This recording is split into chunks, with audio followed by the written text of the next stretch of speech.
Hi everyone. Well, I asked Stevie what he was hungry for today, and I was hungry for macaroni and cheese. Okay, so insight into macaroni and cheese. Why do we ever crave macaroni and cheese? I think it is the one of the top 5 comfort foods. And I've been needing a little bit of comfort. You know, moms, we stress about our kids sometimes, but you know, the stresses of mom life, your cortisol levels go up and you crave food. And so macaroni and cheese came into my head, and so I asked Stevie, okay, you got 3 choices. Do you want bacon in your macaroni and cheese, hot dogs, or ham? And he said, how about all 3? Okay, so I'm gonna do macaroni and cheese with all 3 meats. And of course, we're not using good old macaroni, we're using cauliflower.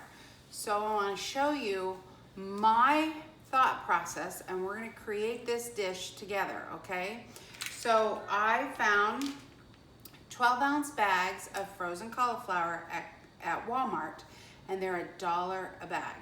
And I've only used one 12-ounce bag. So if this is 12 ounces, I've got to come up with 12 ounces of cheese and 12 ounces of meat. So down here on these cutting boards, I've got a 1/2 cup of each meat. Okay, so the hot dogs are the all beef hot dogs from Costco, and that is 1. And this is cut up hickory smoked ham and the uncured ends and pieces, 1/2 cup of that. Okay, and it's already cooked. And then I've got my 12 ounces of cauliflower, and I've roughly chopped it. I defrosted it and then chopped it into macaroni-sized pieces. I think if you really want to try to do mock macaroni and cheese, it is really good to put the cauliflower as close to the size of macaroni, because if it's any bigger, you're gonna get cauliflower taste, okay? And then guess what everybody, I shredded cheese today. So I've got a 1/2 cup of Gouda, a 1/2 cup of the Mexican mix of, what is that, Monterey Jack and cheddar, and then a 1/2 cup of pepper jack. Okay, so those are that's the bulk. Okay, then I have a cup of cream, a stick of butter, and 1 egg. We're gonna use an egg to bind so that it all is incorporated and fluffy yummy once it's baked. So we're gonna come over here to the stove where I have been browning butter.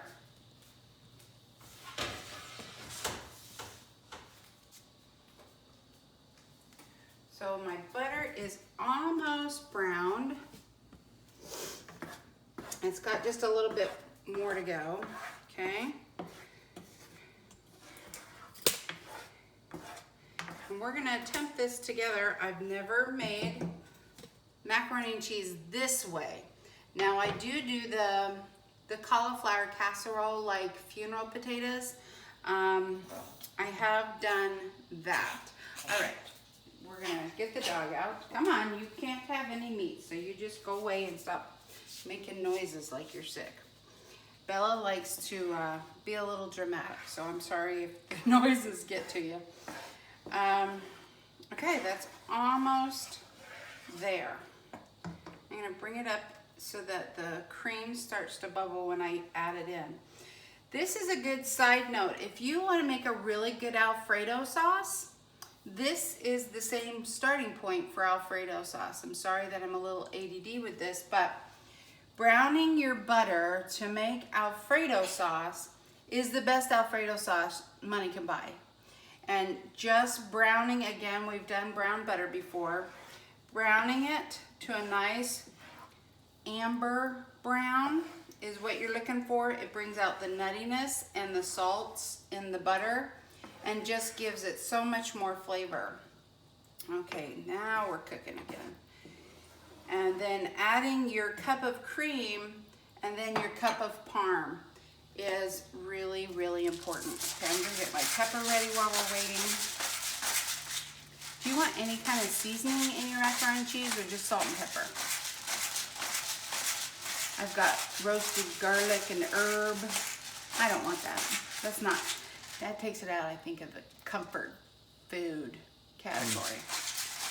Okay, so I got my pepper ready, salt ready, and just a hint of Dijon is what constitutes a really good baked macaroni and cheese, okay? All right, we've got brownage. See that? Hopefully you can see that where we've got brownage. Okay, that's what we're looking for. Even my milk fat is getting a little brown. Okay, that's perfect. We're gonna turn it down just a little bit so we don't get grainy melted cheese, and we're gonna start adding the cream. Okay, so I'm gonna add in half my cream, and then I'm gonna go ahead and I'm gonna add my scrambled egg to the rest of the cream.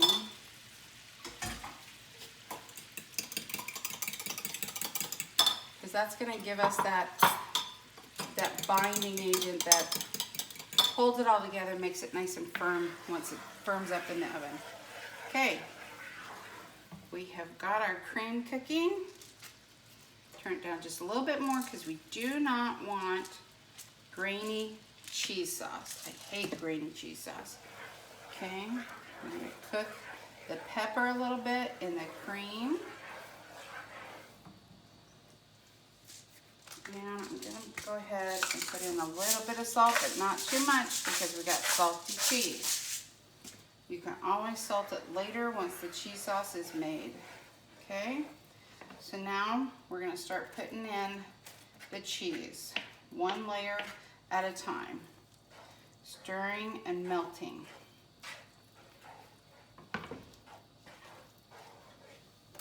And we're keeping that around medium. Incorporate that cheese.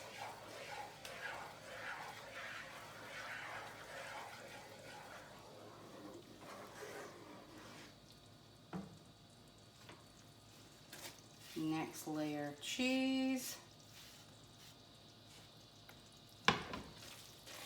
Isn't that easy?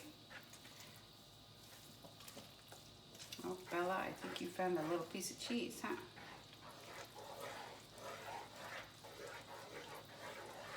Now we're just going to incorporate that cheese into the cream. And soon I'll be able to turn the stove off while I add the rest of the cream and egg. Oh, that's looking good. See, and that's really, really thick, and you really want it creamy sauce to put everything in before you bake it. Okay, next cheese, gonna bind it even more, thicken it up, and that's our Gouda. Now, do you have to use these 3 cheeses? Absolutely not. I guess 4 cheeses. You go buy the cheese you like. I just happened to pick up some blocks of cheese, and I opened my fridge and said, what do I have to make macaroni and cheese with besides Monterey Jack and cheddar? There we go. Look at that. Okay, I'm gonna go ahead and turn the stove off because it's gonna stay hot. And now I'm gonna add that cream and egg and keep stirring so you're not getting scrambled egg. Okay? And that's gonna make it more of a sauce.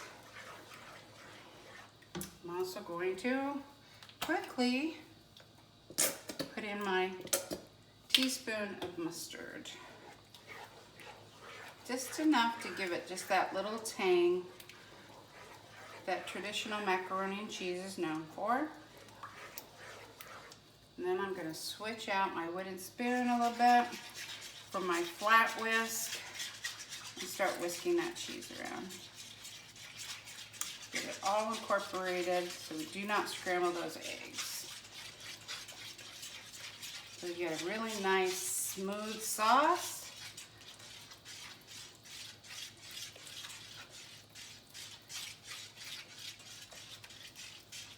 So I struggled with just using 12 ounces of cauliflower versus 24. You know, how is everything gonna even out to be even amounts? And looking at this sauce, that looks like a lot of sauce for only that small board of cauliflower. So I may hold back some sauce. Okay. Look at how smooth that came out. Oh, that's yummy. No scrambled eggs. That's like perfect, isn't it? Oh, that is pretty. Okay, we're gonna taste it, see if it needs salt. And I'm gonna bring my other two boards over. Okay. Oh my gosh, that is like, it's like killer sauce. Okay, you could put this over anything. You can put this over a flip-flop. But this is awesome. Okay, we're gonna put the cauliflower. What do you want to do? I don't know if I want to use all that. Well, yeah, because we've got egg in it, let's just go ahead and throw it in there. Throw caution to the wind. Look at all that cheese. Even though it's all 12, 12, and 12. And the salt was perfect in that sauce. Okay, so as you can see, you can probably add 2 bags of cauliflower for all that cheese, okay? But in my husband's mind right now, I know he's going, no, that looks perfect to me. Really get that incorporated well so everything is all mixed. You don't have a reservoir of sauce.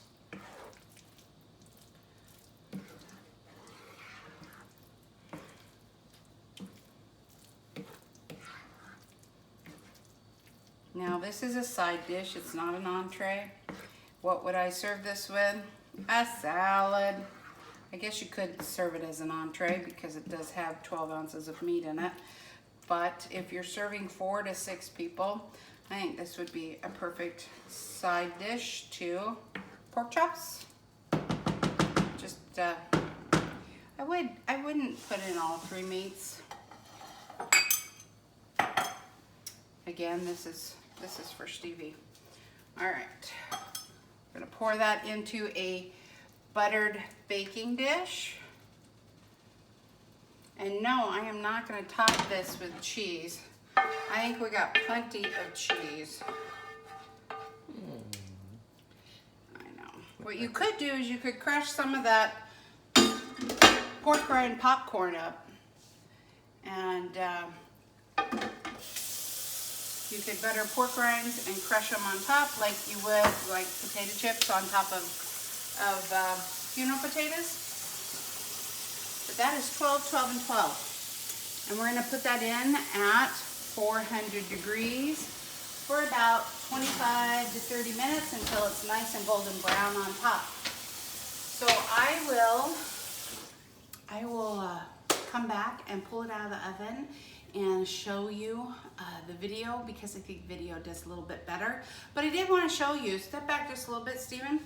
This is my shirt I bought when we first moved in March. This is the first shirt, I think this is the first shirt I got.